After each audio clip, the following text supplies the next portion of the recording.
ಗುಂಡ್ಲುಪೇಟೆ ತಾಲೂಕಿನ ಬೇರಂಬಾಡಿ ಗ್ರಾಮದಲ್ಲಿ ಇರುವ ಶ್ರೀ ಮಾರಮ್ಮ ದೇವಾಲಯದಲ್ಲಿ ತಡರಾತ್ರಿ ನಡೆದ ಕಳ್ಳತನ ಗ್ರಾಮಸ್ಥರಲ್ಲಿ ಆತಂಕ ಮೂಡಿಸಿದೆ. ಹುಂಡಿಯಲ್ಲಿದ್ದ ಲಕ್ಷಾಂತರ ರೂಪಾಯಿ ನಗದು ಹಾಗೂ ದೇವಿಗೆ ಸಮರ್ಪಿಸಲಾಗಿದ್ದ ಚಿನ್ನದ ತಾಳಿಯನ್ನು ದುಷ್ಕರ್ಮಿಗಳು ಕಳವು ಮಾಡಿ ಪರಾರಿಯಾಗಿದ್ದಾರೆ. ಹೆಚ್ಚಿನ ಮಾಹಿತಿ ಈ ವರದಿಯಲ್ಲಿ.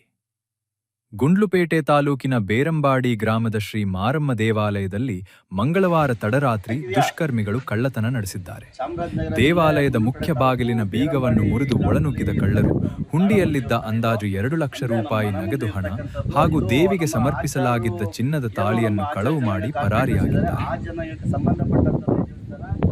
ಇಲ್ಲಿ ಸುಮಾರು ಹೆಚ್ಚು ಕಡಿಮೆ ಒಂದು 2.5 ವರ್ಷ 3 ವರ್ಷದಿಂದ ಗೋಲ್ಕೆ ಒಂದು ದೊಡ್ಡ ಗೋಲ್ಕೆ ಮಾಡಿ ಅರ್ಕೆ ಮಾಡಿರೋಂಥ ಜನಗಳು ಆ ಗೋಲ್ಕೆಗೆ ಹಣ ಹಾಕಿರೋಂಥದ್ದು, ಅರ್ಕೆ ಎಲ್ಲ ಹಾಕಿದ್ದು, ಮತ್ತು ತಾಲೆ ಗೀಲೆ ಎಲ್ಲ ಮಡಗಿದ್ರು.